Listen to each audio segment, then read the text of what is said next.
and gentlemen, good morning. You are more than welcome Monday morning to another episode of the Coffee at 11 show, brought to you by wigwam.ie SME Peer Support. And it's my great pleasure this morning in particular to have my friend, my good friend, and my very special guest, Moira Geary, join us for this morning's special show. Moira, please say hi, and have you got a coffee mug to show us? Actually, I have a glass of water this morning. Very bad, aren't I? I've had 2 coffees already, Colm, so. That'll do wonderfully well, and you know what? It's just perfectly you. That's exactly, I love that. It's perfectly you. I have had several coffees and I have another one, but it's happy calf, so that's okay. Anyway, Moira, it's lovely to have you on the show. Thank you for taking the time out, and welcome to all of the people who follow Moira Geary for joining us in the cafe this morning. And let me just tell you a little bit about our special guest before I bring the lady herself in. Particularly this morning is very special for me because 4 years ago, Moira held my hand quite literally as I very gingerly took steps into this space. Didn't know what the space was, but it has actually led us all here this morning, and for that I'm very and eternally grateful. Thank you, Moira. You're welcome. I asked Moira some questions just to make sure I knew all or more about her in advance of this. So obviously her name is Moira Geary. Her business name is Moira Geary Limited. What does your business do? It's a personal development company, and I teach people how to wake up and change their lives. We do this with a large focus on online connection and training and products, as well as in-person large events, smaller, more intimate events, and certification programs. How long established? Since 2007. How many employees? 3+ freelancers as required. And then Moira goes on to say, over the last 13 years, Moira has developed an impressive track record in teaching thousands of clients how to effectively manage stress, worry, procrastination, self-sabotage, overwhelm, and fear. Moira has worked with people in one-on-one consultations, online, in corporate and private groups, schools, women's groups, charities, and with her main audience, which is the general public.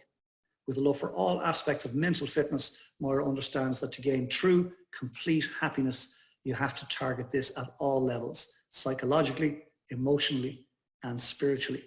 And she's a regular media contributor, as we all know. Moira sincerely and passionately lives what she teaches, and that is 100% true. And here's something that I didn't know about Moira. I felt I knew a lot about Moira.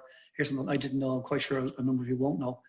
Moira happened to be in a previous career, was a nurse, and she nursed Freddie Mercury back in the day. Something that is a first and a last on the Coffee Loud show. Moira Geary, lovely to have you. Thank you for joining us. So in your own words, Moira, please, will you introduce us to the woman pre-Moira Geary Limited, pre-2007, please. Go back as far as you wish. Okay, I'll give you a quick run through from the beginning. So born and reared in County Limerick, and born into a family where there's 7 of us, so 5 kids. I have 4 sisters, myself and 1 brother, and he's the baby, and grew up in a happy home. My dad was the local vet, and my mum very much supported him in the business, so there was an awful lot happening around the house always, and around the yard, and people coming and going. And he was a bit of a James Herriot, if any of you remember that program, James Herriot. So he was often paid with bags of apples and sides of bacon, and always called on Christmas Day for a call that someone had some cow that was a problem with. So it was a very busy home, and so that was me. Went through school, came out the other end, had a disastrous leaving cert, and was pulled into nursing, as back in those days it was who you knew, not what you knew. And luckily I got in and nursed, and that's 40 years ago, believe it or not. We have our 40th reunion in September, and we're a very close group. We still are. Most of the girls are still nursing. I was the one that kind of went and did something a little bit different. So that's what I did. I did general nursing in Limerick, and then went on and did midwifery. Then I met Jeff around that time. Jeff's my hubby. We're 32 years married since last week, and we got married, and then we went off and we lived in London for a number of years and had a great time. And we decided, kind of maybe not consciously, not to have kids for a while, and it was 7 years before we started having babas, and we've 3 beautiful grown men now, and thank God they're all balanced and well. And then we stayed there for a good while, and that was partly where I worked for the NHS for a while and did agency, and then decided to abdicate and went into the private sector. So I worked in the Cromwell Hospital in near Earls Court in London for a good number of years on night duty. And we did have a lot of celeb patients, but I think Freddie Mercury was the one. When you asked me something that people don't know about me, he was the one, I suppose, that was,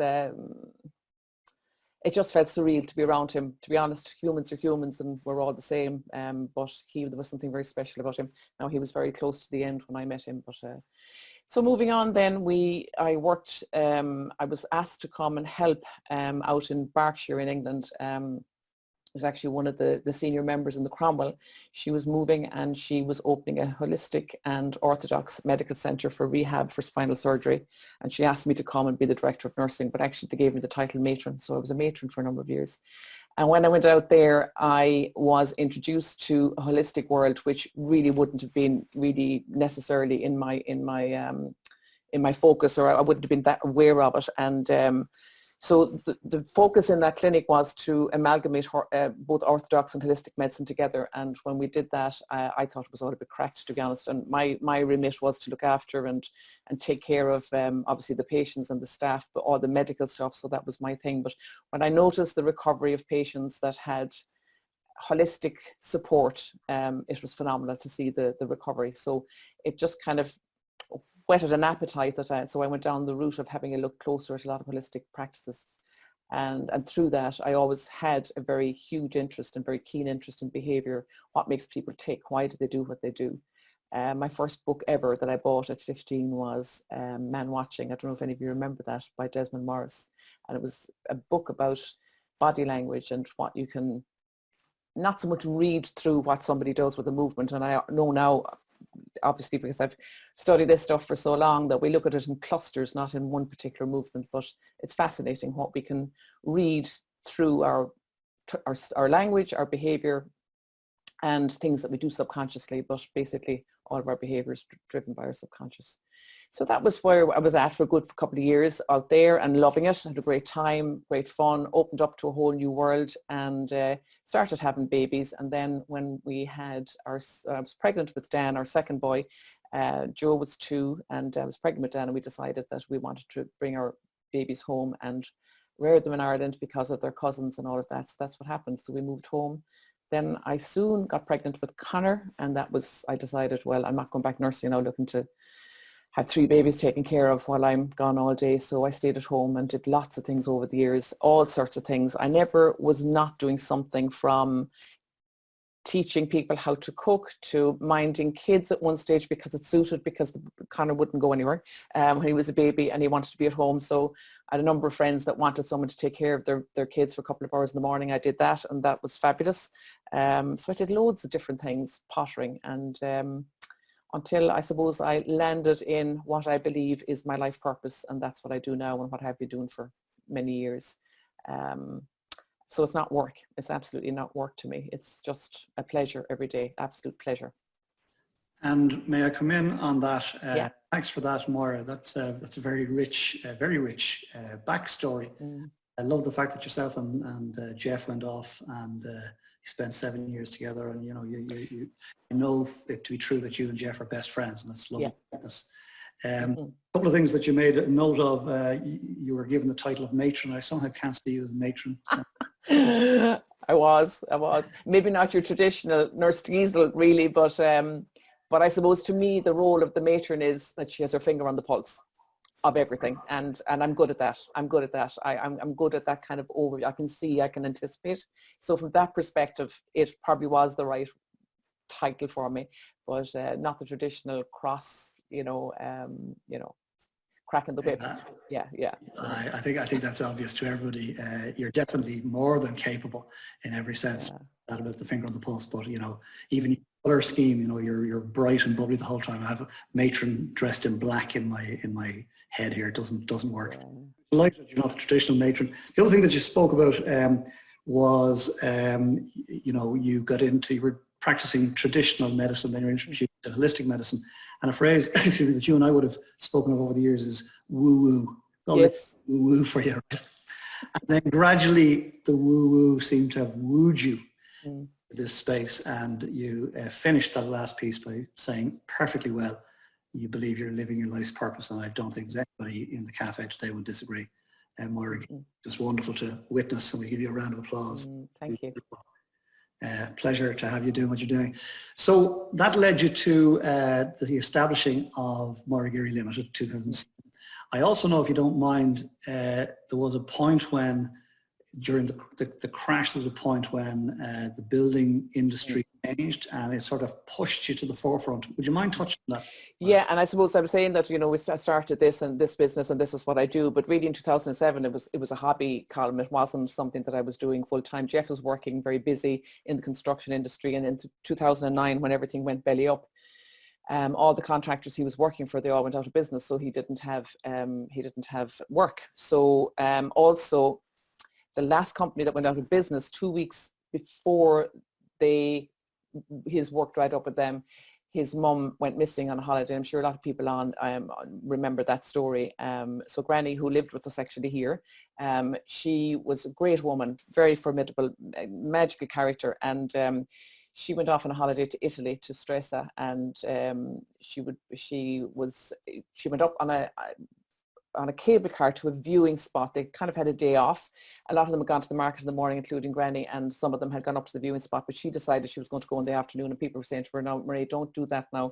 And if you told Granny not to do something, that you can be guaranteed she was going to do it. So she went. But she went up late, I think it was the last cable car, and she didn't come down that night. So obviously there was a search on for that night, but it was October, so it would have been quite cold. And I don't even allow my head go there as to what could have happened, because we just accept that something happened, and we just hope that whatever happened quickly. But it was 18 months before we found any remains. The search kept going for 18 months, and thankfully we did. So in that time, Jeff obviously was dealing with that. It was very surreal for us as a family, and also the fact that there wasn't an income coming into the house, and with 3 teenagers, so that was big. So I said to him, or we decided together that maybe it would be, not maybe, we decided together that I felt I could get the business up and running. I felt I had a huge why, and the why was to make money. And I know that anybody that follows me, I talk a lot about why, and I've changed that why, and I think it's important we all change our why when it comes to a point that you feel a little bit stale in business, or you feel it's not as exciting as it used to be. And that's always what's kind of brought me to go to the next level, or the next level, or the next level, is to change it. But at that time, it was a fear-driven why, which was that we needed to make money because we needed to feed our kids, and we needed to try and keep life as stable as we could. So I started off with one-to-one. So I was seeing clients face-to-face, and obviously when you trade time for money, there's a limit to that, unless you increase your prices so high. And I didn't feel that didn't sit right with me, even though I do also believe that it's very important that you charge for your value. I think that is extremely important, and a lot of people, particularly in the holistic world, don't do that, and I get a little bit cross when I see that. So I do push, particularly my own graduates, I push them all, and I set them there is a price that I advise that they charge. So that was going on. Then I thought, okay, well, we need to leverage this. So the next thing was to move from one-to-one to one-to-many. So then I started to teach people in groups, and they were live groups. And then I noticed that there were people online, and that they were managing to get their businesses online and still be able to serve people. And it seemed to be working well. There seemed to be because connection would be very important to me. So I had a look at that, and I mean, I know, Colm, we've had conversations about this, and at this stage, I'm very good at that. I used to be, and it was the most stressful time in my life trying to learn that, because I paid a lot of people a lot of money to show me, and I didn't get what I needed, because what they kept telling me to do was to outsource this and outsource that and get this. So when I started to do, or if I didn't really do that, to be honest, but if I did that, the way I thought about it was, if I outsource, then I'm actually almost like giving somebody else the control of my business. Now, I don't mind giving people, delegating. I have no issue with that, but not to an extent where I don't understand what's going on. So I ended up learning it all, slowly but surely, but it was really stressful from 2009 to, I would say, 2012, 2013 even. I was still trying to work it out. So now I actually can run my business personally, even though I have people that do it. But if anything goes wrong with my business, I can fix it on my phone. So that to me is also a very important aspect of my business. And also then to match with that, that's the technical side, obviously. But then there's always the marketing side. And again, I would have got a lot of my lead from a lot of the people that were online were American. And I did do a little bit of the American-y style because I didn't know any better. It didn't all sit right with me. And to be honest, look, it worked fine. But to me, connection is more important, to the extent that now when I market, or open a program or whatever. And even a number of people I know that are on this morning, and some of them would be aware of this, and probably some of them I think actually joined me recently. Like even in the middle of COVID, I didn't need to market. I wasn't looking to market. I wasn't opening anything. I was going to have a summer where I was creating content and getting ready for the end of the year. And it was the audience that said to me they wanted something. So that's the way I kind of work it now. I don't come out and say, oh, look, I have something to sell or something to open or whatever.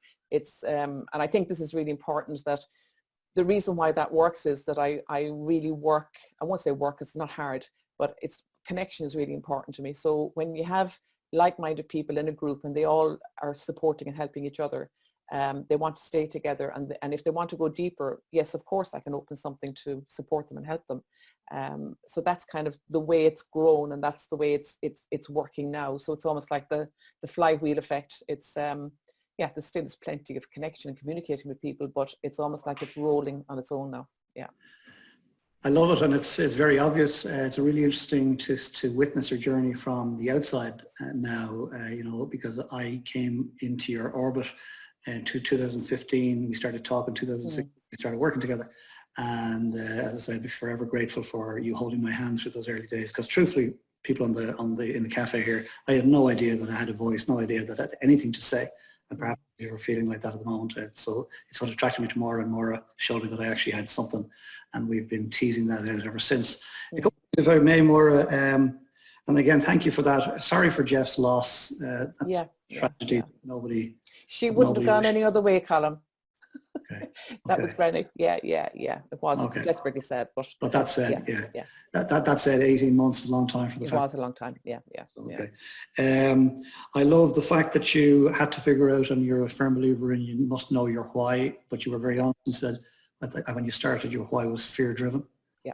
Well, thank you for that honesty. I think a lot of people are fear-driven. You know, I'm going to pay the mortgage, I'm going to earn a crust, and you're into one work. You began to realize that we trade time for money. It's a phrase I've been using forever, right? I'm a believer in helping people understand there's a different way. It's around leverage, and the question is, how do you leverage yourself? And I love the fact that you said it annoys you when you get cross, was the word you used. The inner matron came out in you. Yes, yeah.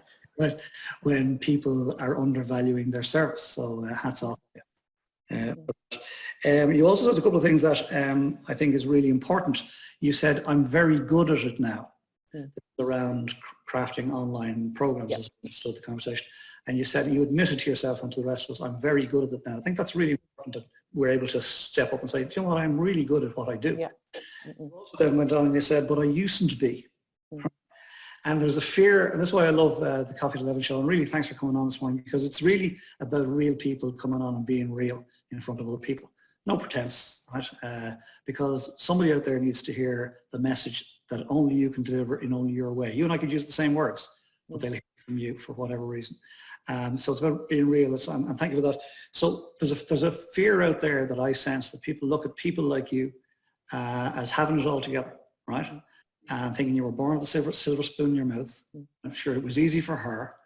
Clearly it wasn't. And it's rarely easy for anybody who appears to be successful in these days. So I think it's really important what you said there. I'm very good at it now, but I used to be. And then you spent 4 years, 2009 to 2013, you know, stressfully learning the stuff in the background.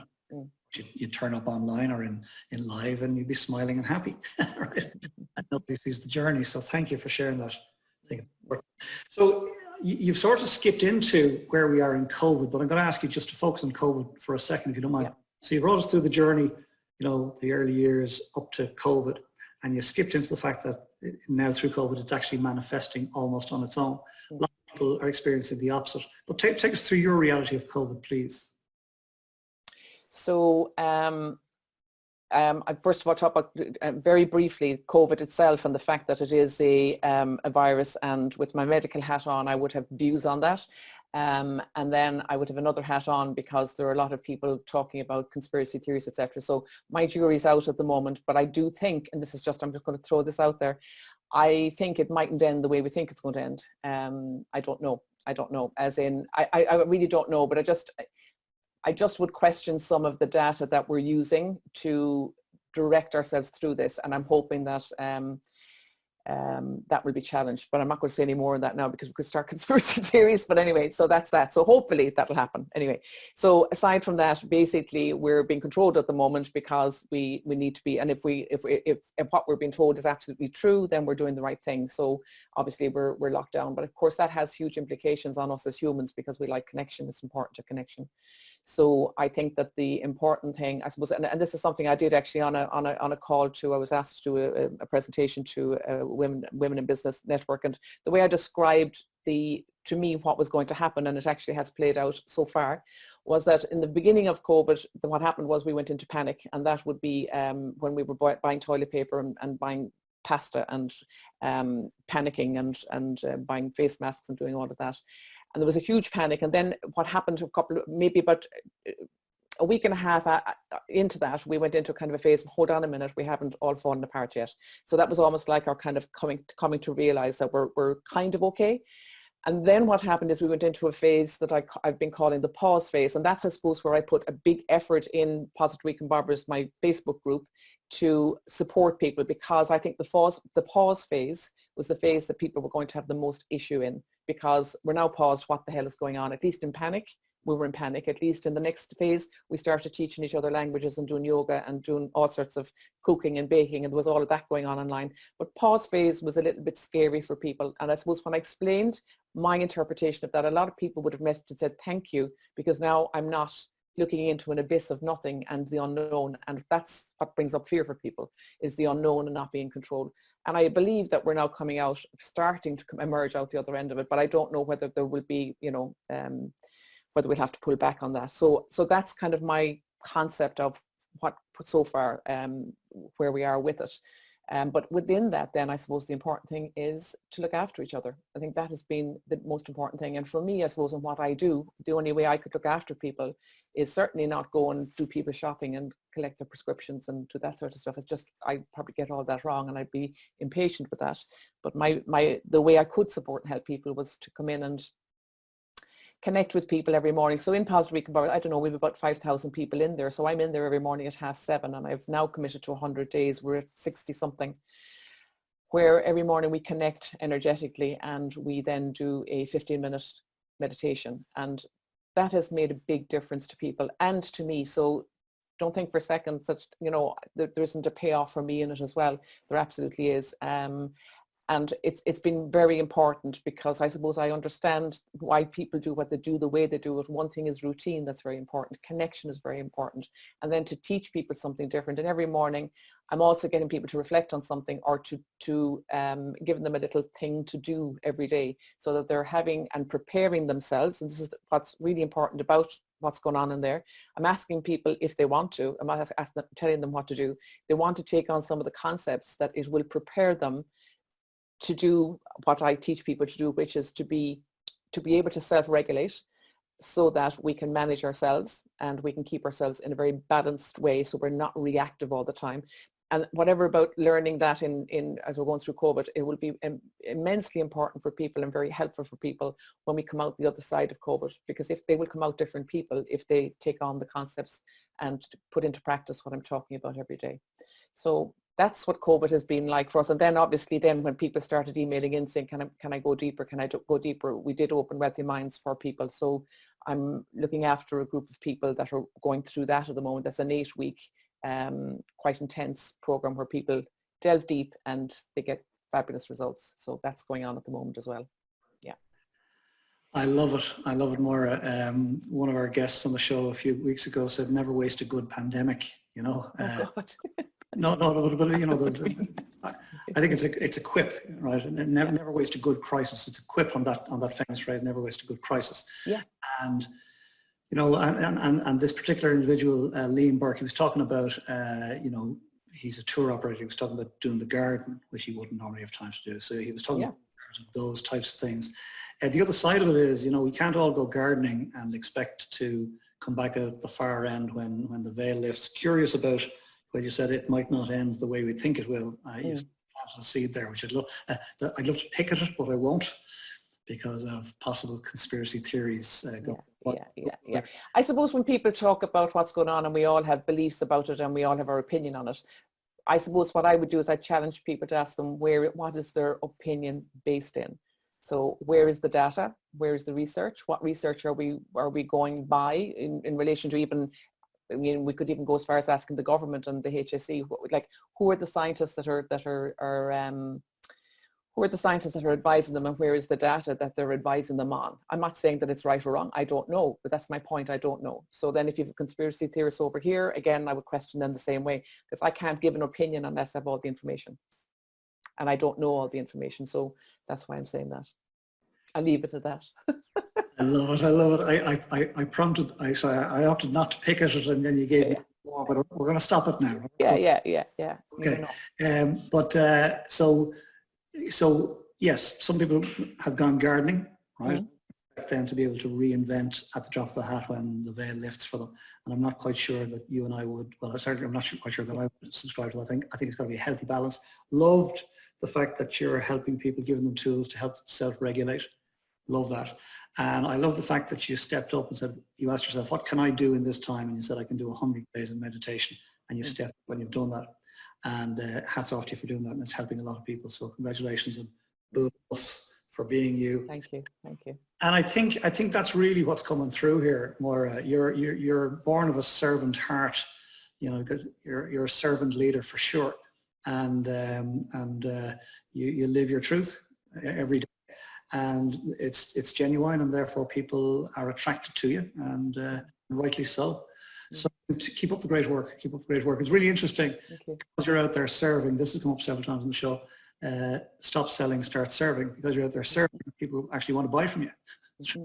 Yeah, absolutely. And the other thing, just to be really clear on that as well, because I also am very clear on my boundaries. So how much I am willing to spend energetically in that. And this is something I think is really important for people. This thing of, you know, serving, and then draining yourself. You really have to be mindful of that. I believe people have to be mindful of that. So one of my highest values is freedom.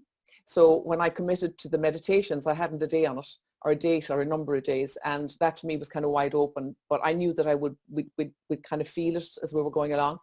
So as we were going along and we got to day 50, I knew I just couldn't leave that wide open, because I would then energetically start to feel, oh my God, I'm being choked by this. So I very honestly spoke to everybody and told them that I've got two very strong values. One is freedom and the second is loyalty.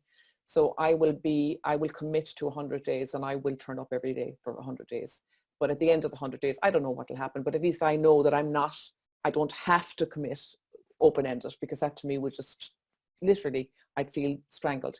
So I think that's also very important in business as well. And particularly if you are the type that likes to help and support people, to be very careful not to end up helping and supporting so much that you drain yourself. I have a commitment to the people that wanted to go on the Wealthy Minds program. They are my main priority at the moment because they asked me to serve them. So I need to make sure I have my energy for them. So I have to be very careful how I spend that energy. And obviously my first priority is my family. So they come first. Yeah. I love it. You're able to teach self-regulation because you live it. Yeah. I love the fact that you've got boundaries in a very small way compared to what you're doing. The Coffee at 11 show was born out of COVID. It was, what can I do? Well, I can chat to people and see where it goes. But no, and I simply, a bit like you, well, I perhaps on day one said I'll do this every weekday until COVID lifts. But at the time we were expecting COVID to lift in 3 weeks. Yeah. And then 6 weeks in, I'm saying, okay, what's going to happen here? So we've actually put shape on it. We put shape on it. So this will finish Friday the 7th. Mark in your diaries, Friday the 7th of August, because officially Ireland is back at work. Ireland Inc. is back on Monday the 10th. So the last Coffee at 11 show. The other self-regulation in this more is you doing it for 100 straight days, weekends included. So we take the weekend off here. But again, self-regulation. So I'm, happy with what we're doing and how we're and there's another reason why I'm doing it that way. If I stop and don't do the weekends, there will be confusion, and I hate managing confusion. So it's easier for me to do the weekend than to manage the confusion. And that's the honest, again, that's another form of boundary. Yeah. Because there'll be emails and things coming in, and there'll be questions asked and people putting up posts everywhere. Are we on today? Are we not? I can't cope with that. Well, I can't cope with it. I don't like it. So I don't create it. It's absolutely beautiful. I'm hoping everybody in the cafe is scribbling notes here, because there's gold being sprinkled all through this conversation. It's just knowing yourself, really, and knowing what you know. I mean, everybody that's here that knows me and that I've been teaching, it's all about self-regulation. I'm not going to create something that's going to deregulate me. Otherwise, I'm going to be in stress. I don't want to be in stress. I prefer to get up at 7:30 in the morning and meet up to 250 people live with me on a call. That to me would just makes my heart sing, rather than be lying in bed thinking, I wonder how many people are on now and they're wondering where I am because it's Friday or Saturday. Yeah. Yeah, I get it. Yeah, yeah. But I think in sharing like this, you're teaching other people how to operate for themselves. You know, you're very well practiced at this, dare I say, for many years. So, you know, and I'm not even going to say you're the finished product, because we know you're not. You're going to keep it growing. But I really think everybody in the cafe here is at a different point in their journey. Yeah. And you know, you're dropping breadcrumbs, dare I say it, for people. So congratulations. Post-COVID, what do you think it's going to be like, Moira, for you? For me, I don't think it's going to be hugely different. Insofar as I'm lucky, I have multiple ways of running business. In other words, for me to connect with clients, I do it in person and I also do it online. And then I do some programs are a mix of online and in person. It is going to take a while for live events for me to come back, I would imagine. I don't know when that will be, but I just pivot and just work more with online until that happens. But I do know that it's almost like already there is a build up within the Positive Week in Barbers that when we come out the other end of this, we're probably going to have the biggest event we've ever had, because everybody will want to meet each other, because they all have got to know, well, a lot of them have got to know each other. So that will happen. I don't know when, but basically I'm just going with the flow with it, really.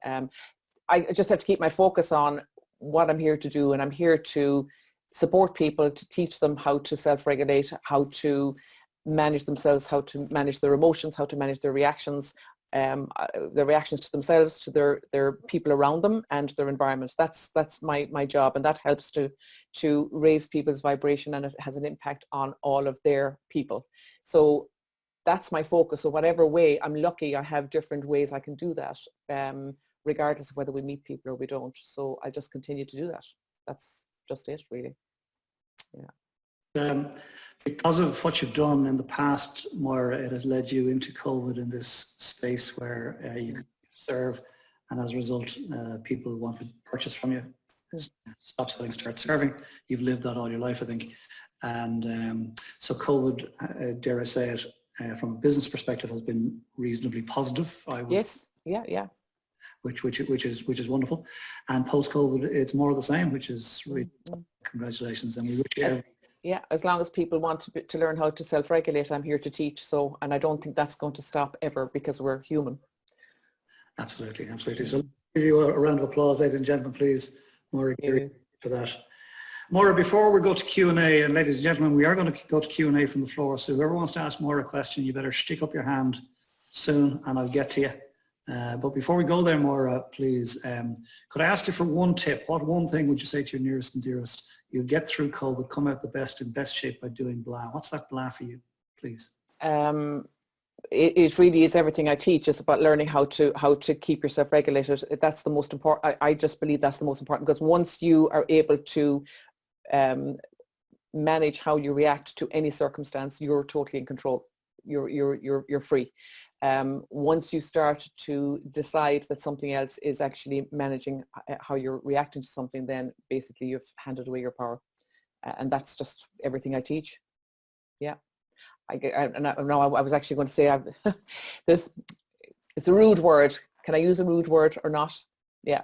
And a lot of people on that know me will know that, because I use this a lot. It's about really, when you really learn how to self-regulate, you become what we call unfuckwithable. So in other words, nothing outside of you can impact how you're going to react, because that's truly being in your power. Yeah. It's probably, sorry now for being rude if anybody's, I hope you blocked your ears, but that is the truth. Yeah. And I've loads of students that are unfuckwithable at this stage. Yeah. That's a wonderful phrase, unfuckwithable. Yeah. Really good. I've seen it posted around the place, but it's I'll be honest and say it's lovely to hear Moira Geary saying those words. I'll be very honest. Did you not think I'd use bad language, Colm? But it's not bad language. It's what is it? An adjective. An adjective, yeah. It's a lovely phrase. Yeah, well, actually, that's something you probably don't know about me. Bad language is freely used in our house and always has been. My children were Jeff and I both allowed them always to use bad language. I grew up in a house where my parents used bad language, and I suppose I don't have an issue with it as long as they know where to use it. And they did, in fairness to them. Yeah, they did. Yeah. I think it's healthy. Very healthy, very healthy. Congratulations and thank you for that. Ladies and gentlemen, we're going to go to Q&A from the floor. We've got a question from Moira. Tim Kelly. Morning, Moira. That was fantastic. Thank you so much. You're welcome, Tim. I just think it's an amazing space that you've created online, and the how busy the cafe is this morning and everything is a great sign of how much of a following you have. Moira, I wonder what advice you have for people that have kind of hit that crossroads in life, as you talked about a while ago, and are wondering where to go next. For me personally, it was about stop trying to find the answer and allowing the answer to come. I wouldn't have any thoughts around that. Do you mean in business, Tim, or do you mean in your personal life? Is there a difference, really? I mean, life is life. Well, it depends. I mean, I always go back to the why. I mean, if there's, when you look at why you want to do something, that's going to give you a very clear indication of, whether it's aligned to you or not. So if I look at my different whys over the years, first of all, it was to make money. So I needed to align something where I could make money that actually made my heart sing. So often people would say, if you go back to your childhood and think of what kind of things were you doing in your childhood that you enjoyed. And I'm not saying if it was sitting on a swing or whatever, or playing with your pal, that's obviously what you're going to do now. But it's really what you're looking for is a feeling, because all behavior is driven by feeling. So if you can connect with what is the feeling you're looking to feel through doing what you do. Now for me, progression and growth is very important. So if somebody said to me I was in this business and it was going to be capped, I actually wouldn't be motivated on any level. There always has to be progression and growth. I need to be doing something that can be taken to another level, always. So that would be really important for me. And also the other thing would be that it has to have variety in it, lots of, and that thing of freedom. So I can't be capped. So in other words, if you look at, like, I call myself the recombobulator. So I could actually create anything underneath that from a business perspective. So I could change the way I work and target different audiences, different people, because I've named it one thing, kind of an umbrella name. So again, like that, if you know yourself and you know that, do I like certainty and safety and security, if that's what drives you, then you probably wouldn't like to be in the type of business I'm in. So I don't know if that's kind of helping you. So it really just depends on what's going on internally for you. What are your drivers, and what would an example would be my husband Jeff. Safety and security would be his biggest drivers. Him running my business, it just wouldn't work for him. Whereas me doing what he does, and he's gone off to work this morning delighted with himself, I'd just crack up. So it's really about knowing yourself and knowing what are the things that you get joy from, or you get sparked by, or get fulfilled by. And it would very much run with the 7 codes that I teach. I'm just going to say them really briefly. So the first one is safety and security. The second one is variety and excitement. And we looked, by the way, to fulfill all of these every moment of every day. The third one is to feel significant. And I feel very significant in my work. I'm not saying that I need to feel significant. There's a very big difference between feeling significant and needing to feel significant. When you feel significant, you feel really grounded and feel really, really good. And it's joyful every day to work because I feel significant in it. The next one is that we need to feel loved, give love, receive love. And a lot of us do that through our work. The next one is authentic voice and express ourselves, whatever way that is. And it can be through the type of career that you mold for yourself, or the type of job that you're in, or it can be the type of business that you create, that you're expressing yourself authentically through it. And the next one is progression and growth. And the top one is to feel connected. So whether that's to your team, or whether that's to the group that you're growing, or whether it is to your management team, or whatever it is. So if all of those things are ticked on some level, or if you check in and see which ones of those really, what's the word, put fire in my belly, then you will get a much clearer idea of where you want to go or where you need to go. So I hope that's helpful. That's brilliant, Maura. I mean, I've seen many people try to answer questions like that. I've never heard someone give a step-by-step process. Answer these questions and you'll get to the bigger question. I think that's amazing. There's a book in that little piece alone. That was brilliant. I love it. And Tim Kelly, thank you for that very perceptive question, as always, and Moira Geary, fabulous answer. Thank you. And thank you for bringing us a little deeper into your philosophies and your work. So we're going to go to Princess Shelley. You're going to go to Princess Shelley. Tell us what's been going on in the cafe, please. Wow, it's a very, very busy cafe this morning, Moira. We usually get maybe half a dozen to 10 comments where people are engaged in the interview and really appreciating the chat that our guest today is having with Colm. And today is super busy. Geraldine Nolan joining the cafe says, Moira, that may have been your why. This is when you were talking about your early life developing as the coach side of it. And that is the reality of this too. It's admirable that you took steps to rescue the family. Needs must. Super. I totally get that about outsourcing. Less authentic for you, Moira. You never promoted your work. It was organic and I'm a total newbie. That's nice, Moira, isn't it? Lovely. That's gorgeous. Thank you. So Louise pops in again then, Moira, and she said, I'm a first-time attendee. I love that Moira is true to herself with her whole life picture. I spent years in business glossing over my years, during which I was child rearing and child minding, and I've only just felt comfortable bringing it up. Do you think this is common in women in business? So I'll invite you to comment on that there, Moira.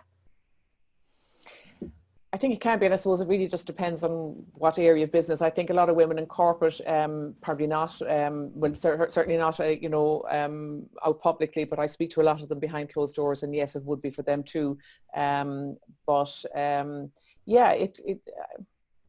I suppose the other side of that would be, well, if it was the same for men, if men stayed at home to mind kids, would they find the same issue? And probably yes. So I think it's a kind of a human thing. It just depends on the circumstance, because when we're out of the loop, often we can kind of get this feeling of that we're not up to speed, or that things are moving very fast, particularly with technology, as we all know.